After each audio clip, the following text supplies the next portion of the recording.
નમસ્કાર.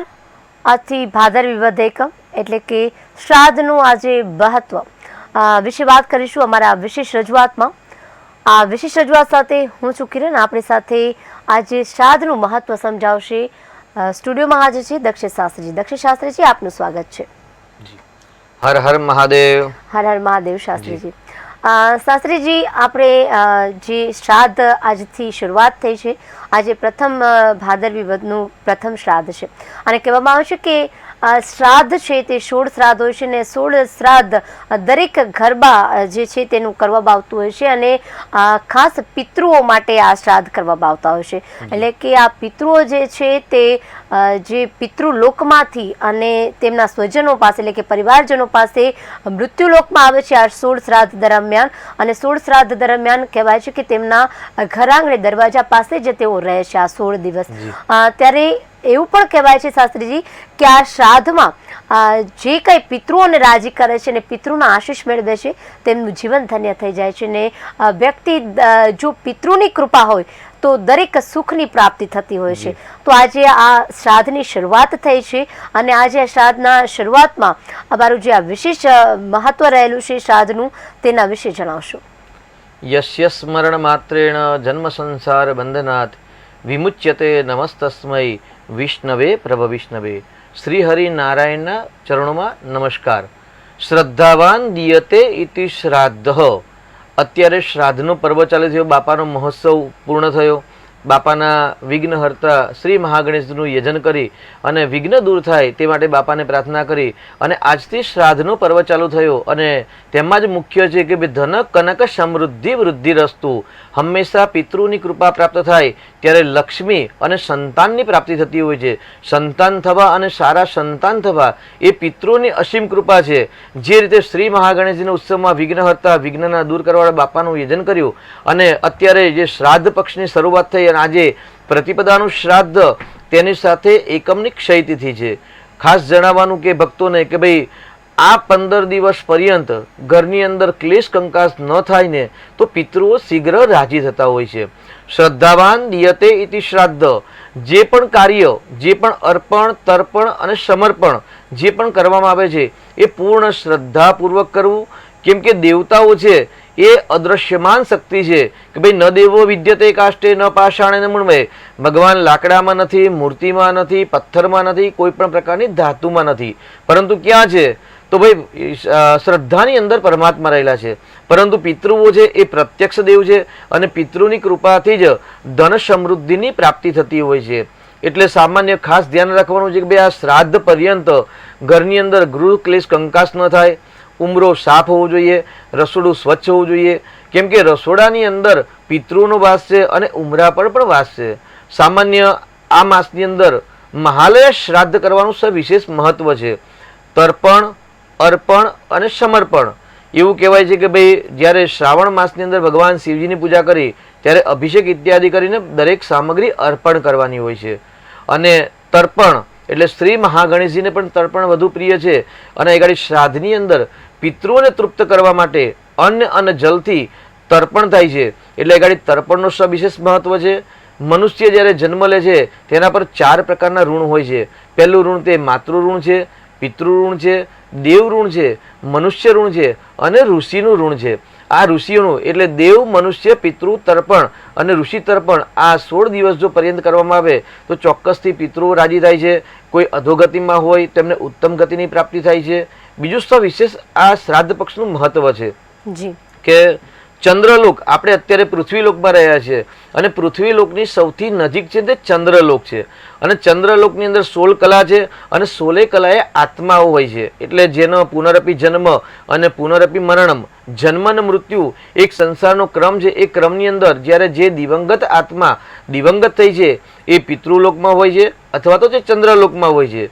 જે સ્વર્ગલોકમાં કે વૈકુંઠમાં હોય છે તે લોકો ક્યારેય સ્વજનને પાછા આવતા નથી. પરંતુ જે પિતૃલોકમાં હોય છે એવું કહેવાય છે કે ભાઈ આ 16 દિવસ પિતૃલોકના દ્વાર સૂર્યના જે કિરણ ઉગે એ સૂર્યના કિરણ વખતે એ ખુલ્લા કરવામાં આવે છે. અને જે તિથિએ જે પિતૃ દિવંગત થયા હોય તે પિતૃઓ પોતાના સ્વજનને મળવા માટે પિતૃલોકમાંથી સ્વર્ગલોકમાં થઈ અને મૃત્યુલોકની અંદર એટલે પોતાના ઘરે સ્વજનને મળવા માટે આવતા હોય છે. જી, એટલે કોઈકના પિતાજી કે દાદાજી કે પરદાદા સમજો કે ભાઈ દ્વિતીય તિથિના દિવસે દેવલોક પામ્યા હોય તો બીજના તિથિના દિવસે એ પિતૃ તમારા ઘરે આવતા હોય છે. તો એ દિવસે જે તિથિ હોય એ તિથિના દિવસે પિતૃનું શ્રાદ્ધ કરવું, કાગવાસ કરવું, ગાયોને દાન કરવું, કાગડાઓને કરવું, કૂતરાઓને કરવું. શ્રેષ્ઠ પિતૃઓની તૃપ્તિ માટે શ્રેષ્ઠ એવું કહેવાય છે કે શ્રદ્ધયા દીયતે ઇતિ શ્રાદ્ધમ, શ્રદ્ધાપૂર્વક તો કરવાનું છે, પરંતુ શ્રેષ્ઠ શું છે તો ભાઈ વિષ્ણુ યજન, શ્રી હરિ નારાયણનું પૂજન કરવું, સાથે વિષ્ણુ સહસ્ત્રના પાઠ કરી શકાય. અને શ્રેષ્ઠ છે અન્ન અને જલનું દાન, તેમાં પણ બ્રાહ્મણોને દાન આપવાનું સવિશેષ મહત્વ છે. બ્રહ્મ ભોજનનું સવિશેષ મહત્વ છે.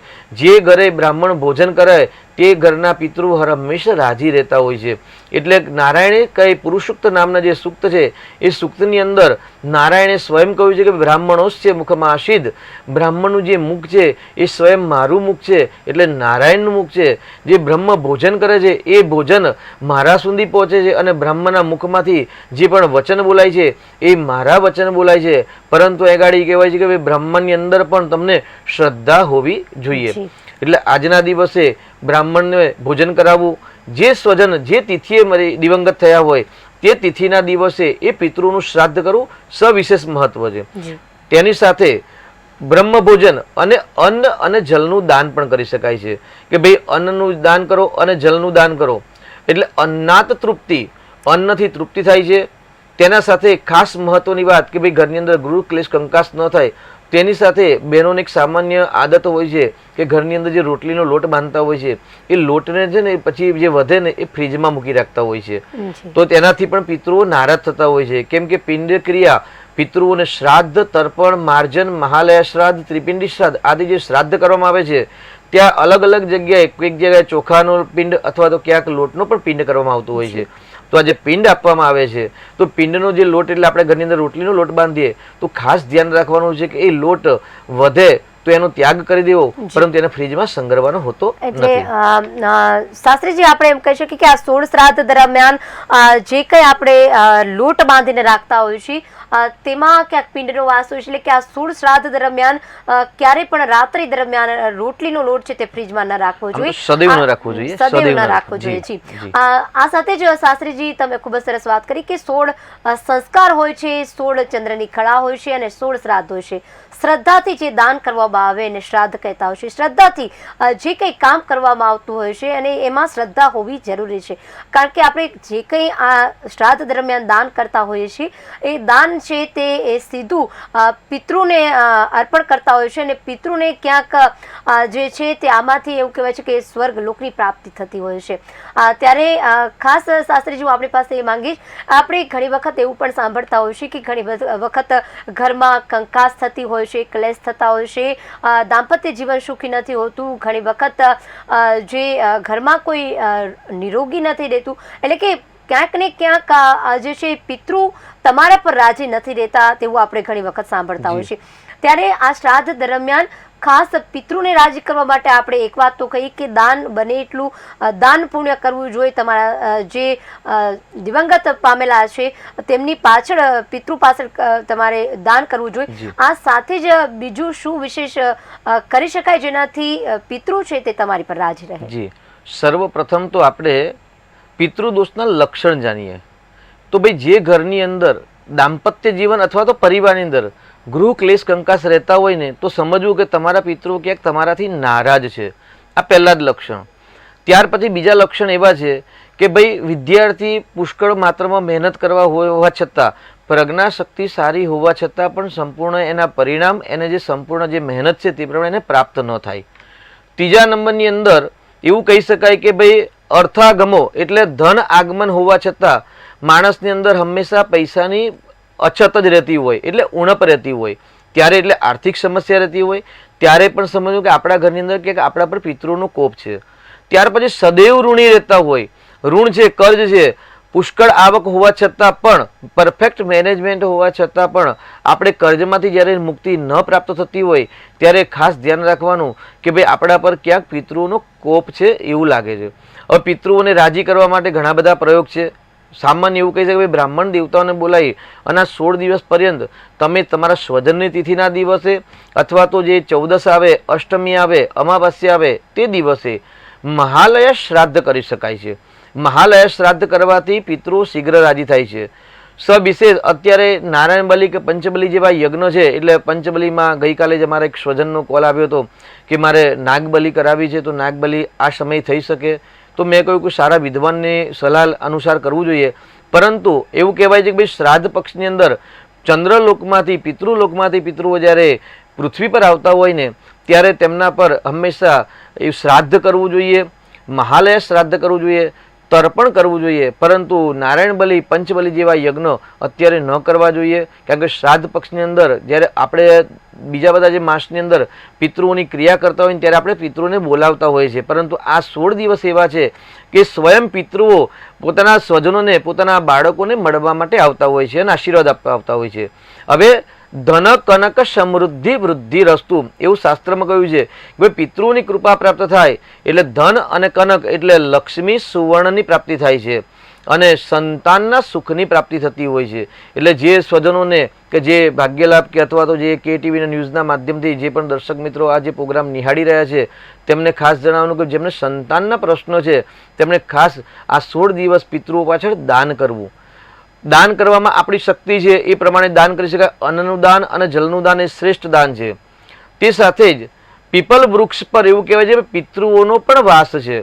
આ 16 દિવસ પર્યંત આપણે નિત્ય જો આપણી શક્તિ ન હોય અને નિત્ય દાન કે શ્રાદ્ધ ઇત્યાદિ ન કરી શકતા હોય, નિત્ય બ્રાહ્મણ દિવસને આપણે ન બોલાવી શકીએ, નિત્ય બ્રહ્મ ભોજન ન કરાવી શકતા હોય તો એક સરળ ઉપાય છે બે આ 16 દિવસ પર્યંત એક તાંબાના કલશ લેવાનું છે અને તાંબાના કલશની અંદર ચપટી તલ, ચપટી જવ અને સાથે ચંદન યુક્ત ચોખા યુક્ત પુષ્પ મૂકવાનું છે. અને પુષ્પ મૂકી અને જલમાં જમણો હાથ જલ પર ઢાંકી અને ઓમ નમો ભગવતે વાસુદેવાય આ મંત્ર બોલી અને જલ છે એ જલ અભિમંત્રિત કરવાનું હોય છે. અને એ અભિમંત્રિત થયેલા જલથી જે પીપલનું વૃક્ષ હોય ત્યાં જઈ અને પીપલ વૃક્ષ પર પ્રદક્ષિણા કરતા કરતા 4 પ્રદક્ષિણા અથવા તો 12 પ્રદક્ષિણા કરતા કરતા એ જલ પીપલના વૃક્ષ પર મૂકી અને ત્યાં આગળ આ જલ છે એ મારા પિતૃઓને પહોંચે. એટલે અન્ન અને જલ દ્વારા પીપલના વૃક્ષની જો સેવા કરવામાં આવે, શ્રી હરિ નારાયણનું પૂજા કરવામાં આવે તો પણ પિતૃઓને મોક્ષ મળતો હોય છે. પિતૃની અતૃપ્ત આત્મા હોય છે એ આત્માઓ તૃપ્ત થતી હોય છે અને તૃપ્ત થયેલા પિતૃઓ હંમેશા આશીર્વાદ આપે છે. અને મુખ્ય આશીર્વાદ કોણ આપે છે? તો પિતૃઓ આપે છે. કયા આશીર્વાદ આપે? તો સંતતિ અને સંપત્તિની વૃદ્ધિ થતી હોય છે. ઘણા બધાના પ્રશ્નો હોય છે કે પુષ્કળ મહેનત કરવા છતાં પણ સફળતા નથી મળતી, ધન આગમન નથી થતું, મોઢામાં આવેલો કોળિયો શાસ્ત્રીજી અમારા ત્યાંથી નીકળી ગયો, એટલે ચાન્સ છેક સુધી હતું અને એ બે ચાન્સ હતો એ ચાન્સ પણ અમારા હાથમાંથી નીકળી ગયો. ત્યારે ચોક્કસ ધ્યાન રાખવાનું કે આપના પર પિતૃઓનો ક્યાંક કોપ છે અથવા તો દોષ છે. તો આ સમયે તમે પિતૃઓનું શ્રાદ્ધ માટે એક સરળ ઉપાય છે કે ભાઈ કલશની અંદર જલની અંદર તલ, જવ અને ગંધાક્ષ પુષ્પ મૂકી અભિમંત્રિત કરેલું અને એ જલ દ્વારા જો પિતૃઓને પીપલના વૃક્ષમાં અંજલિ આપશો ને તો પણ આ સરળ ઉપાય દ્વારા આપના પિતૃઓ રાજી થશે અને જે અતૃપ્ત આત્માઓ છે એ તૃપ્ત થશે અને તૃપ્ત થયેલી આત્માઓ તમને આશીર્વાદ આપશે. પરંતુ 5 મુખ્ય કારણ જે બતાવ્યા, ગૃહ ક્લેશ કંકાસ, વિદ્યાર્થીઓને વિદ્યા, ઘરની અંદર આર્થિક ધન આગમન ન થતું હોય અને ક્લેશ કંકાસ રહેતા હોય, સદૈવ ઋણી રહેતા હોય તો ચોક્કસથી તમારા પર પિતૃ દોષ છે. આ તમારે ખાસ ધ્યાનમાં રાખવા જેવી વાત છે.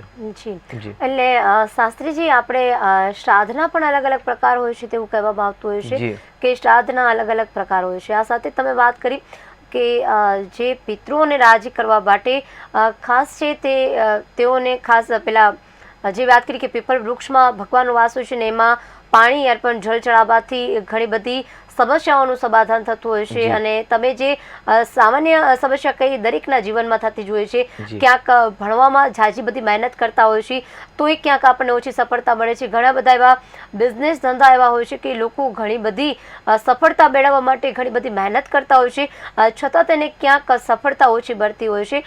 તેની પાછળનું આ કારણ કહી શકાય કે પિતૃઓ ક્યાંક આશીર્વાદ એમને ઓછા મળી રહ્યા છે અથવા પિતૃઓ ક્યાંક એમના પર રાજી નથી. એટલે કે પિતૃઓના સંતોષ માટે અને પિતૃઓ રાજી રહે તેના માટે આ 16 શ્રાદ્ધ બનાવવામાં આવ્યા છે. અને 16 શ્રાદ્ધમાં તમે પિતૃઓ જે છે તે કહેવામાં આવી રહ્યું છે. તમે આગળ પણ કહ્યું શાસ્ત્રીજી કે પિતૃઓ છે તે આપણા પ્રથમ શ્રાદ્ધથી જ જે પિતૃલોકથી ધરતીલોક પર આવી, મૃત્યુલોક પર આવી અને તમારા સ્વજનો સાથે, પરિવાર સાથે ઘરના આંગણે રહે છે. તેથી આંગણું પણ ચોખ્ખું રાખવું જોઈએ અને જે રસોડામાં પણ તેમનો વાસ હોય છે, તેથી પિતૃનો વાસ હોય છે, રસોડું તે જે છે તમારું એ પણ તમારે શુદ્ધ રાખવું જોઈએ, પવિત્ર રાખવું જોઈએ.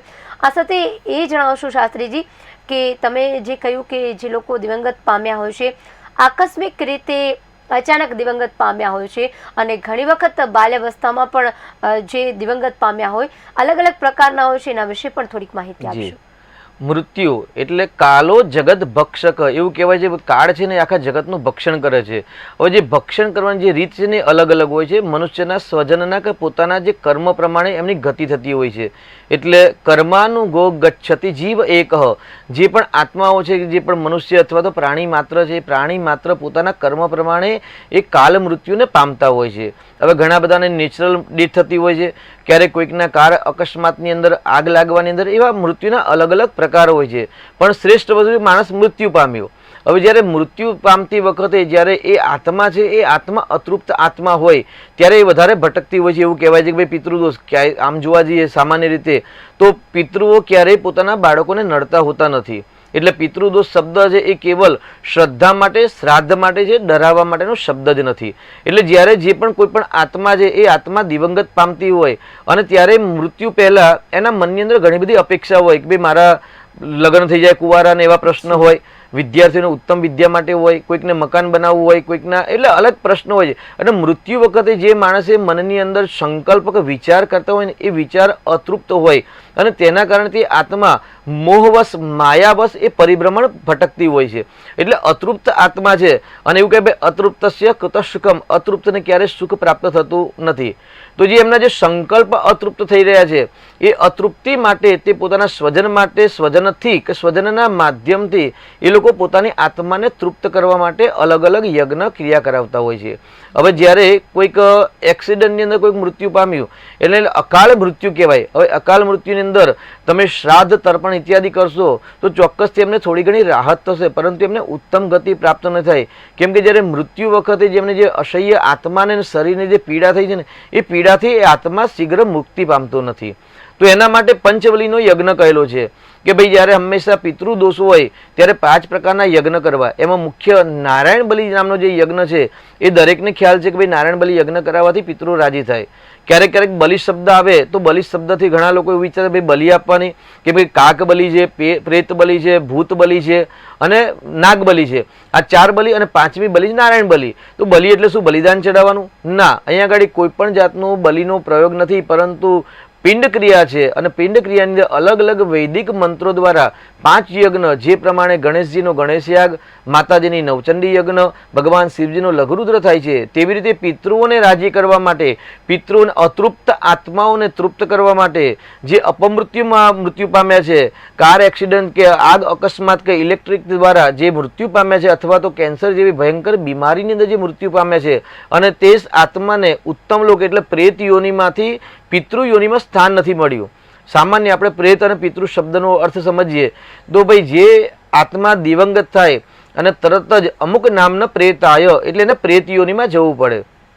ભગવાન છે તો ભૂત પ્રેત પણ છે, પણ ભૂત પ્રેત કોઈ અલગ નથી હોતા, પરંતુ જે આત્મા છે એ આત્મા જ્યારે પોતાનું શરીરનો ત્યાગ કરે છે અને શરીરમાંથી જ્યારે આત્મા બહાર નીકળે ને ત્યારે એને પ્રેત શબ્દ વાપરવામાં આવે છે. એટલે જ્યારે મોટા મોટા યજ્ઞ અથવા તો જે મૃત્યુ પછી 10મા સુધી જે પિંડ ક્રિયા થાય છે, 11મા અને 12માની જે ક્રિયા થાય છે, એમાં એવું બોલવામાં કે અમુક નામના પ્રેતાય એટલે જે આ જે સ્વજન દિવંગત થઈ ગયા છે એ પ્રેત યોનિમાં જાય છે અને પ્રેત યોનિમાંથી પોતાના સ્વજન દ્વારા, બાળક દ્વારા, સંતાન દ્વારા જે પણ પિંડ ક્રિયા કરવામાં આવે છે, 10મા, 11મા, 12માની ત્રયોદશાની જે દાન ઇત્યાદિ જે ક્રિયા કરવામાં આવે છે, એ ક્રિયા દ્વારા જે પુણ્ય પ્રાપ્ત થાય છે એ પુણ્ય દ્વારા તે પ્રેતમાંથી પિતૃ યોનિમાં જતા હોય છે.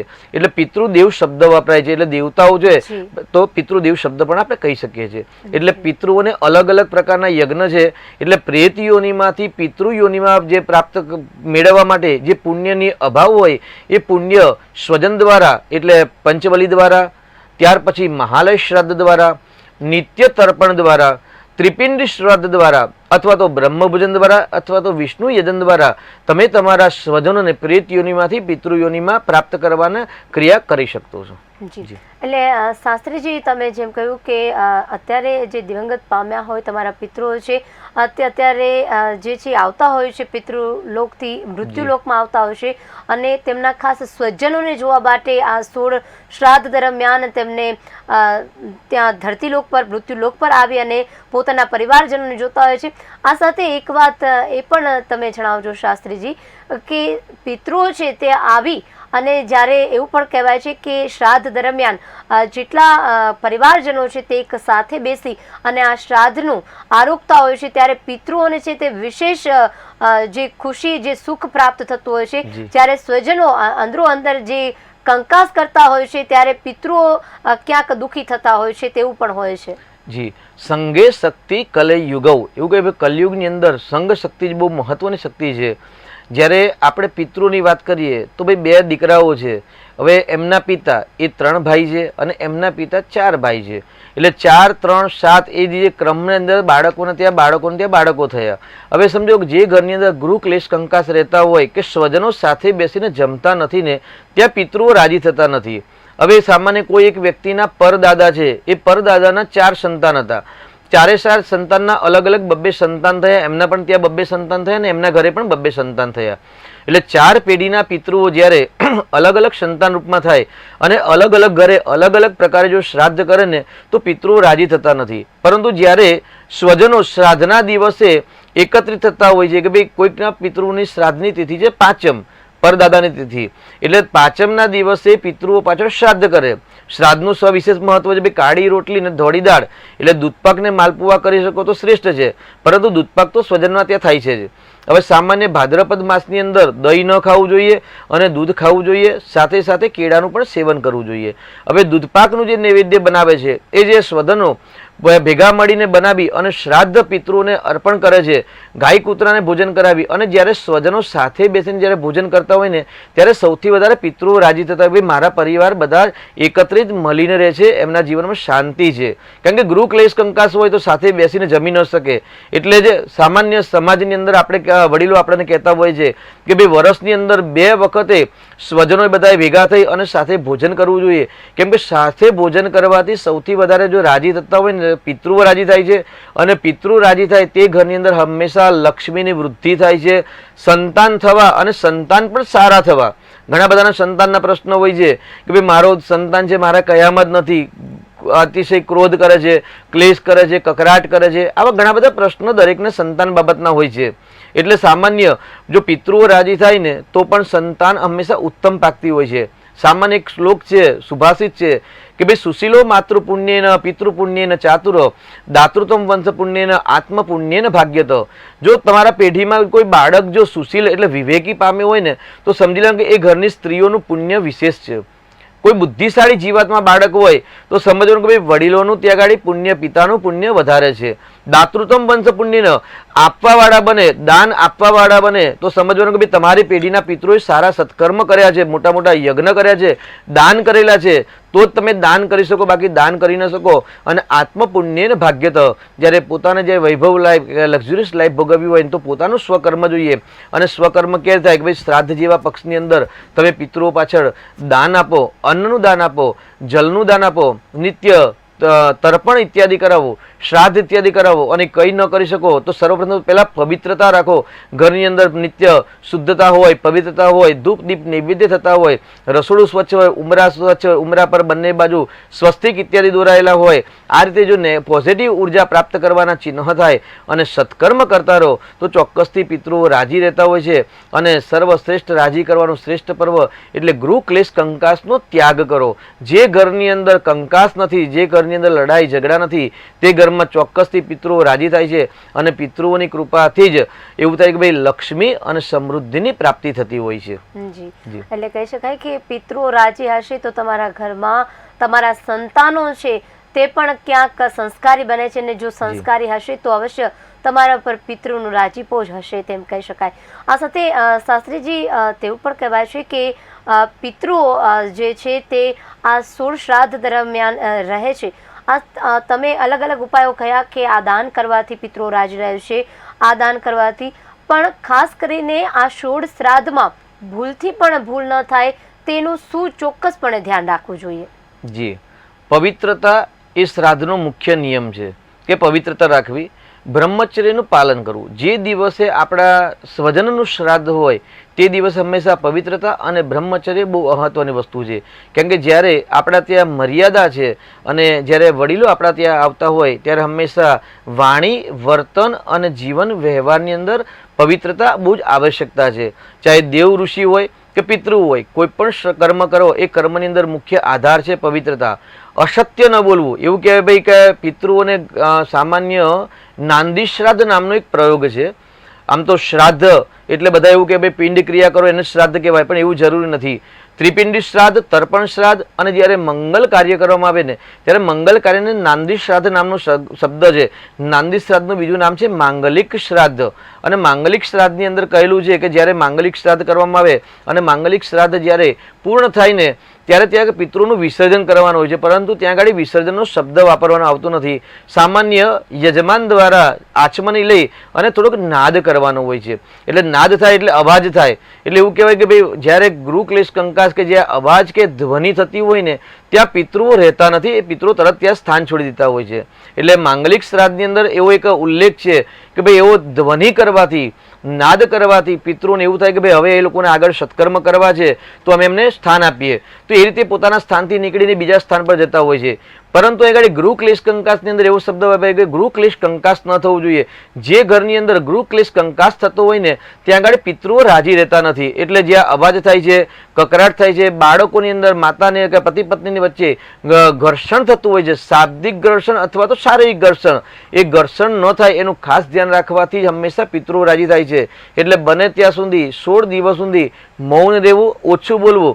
એક શબ્દથી જ્યારે કામ પતે ત્યાં સુધી બહુવચનના શબ્દો ન ઉચ્ચારવા. જો આ મહત્વ ધ્યાન રાખવામાં આવશે તો જરૂરથી પિતૃઓ શીઘ્ર રાજી થાય છે. અને પવિત્રતા, શ્રદ્ધાવાન ક્રિયતે ઇતિ શ્રાદ્ધમ, શ્રદ્ધાપૂર્વક કરેલું શ્રાદ્ધ, શ્રદ્ધાપૂર્વક કરેલું દાન હંમેશા પિતૃઓ સુધી શીઘ્ર પહોંચતા હોય છે. અને જે અવસર આપને પ્રાપ્ત થાય છે કે ભાઈ જે તિથિના દિવસે દિવંગત થયેલા પિતૃઓ છે એ તિથિના દિવસે જ્યારે આવતા હોય ત્યારે પોતાના મનની ઈચ્છાઓ, સંકલ્પો, જેમ કે ગઈકાલે મારી ઓફિસમાં જ એક આવ્યા હતા, સ્વજન આવ્યા હતા. એ બાળક પુષ્કળ મહેનત કરે છે, એની પ્રજ્ઞા શક્તિ વધતી નથી કે યાદ નથી રહેતું. ત્યારે એને કહ્યું ભાઈ તું ગણેશજીના મંત્ર કર અને 16 દિવસ સુધી પિતૃઓ પાછળ તમે દાન કરો. એવો મેં શબ્દ વાપર્યો.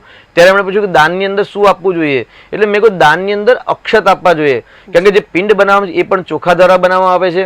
અને અક્ષત છે એ અક્ષતનો ડાયરેક્ટ સંબંધ છે એ ચંદ્ર એટલે મન દ્વારા છે.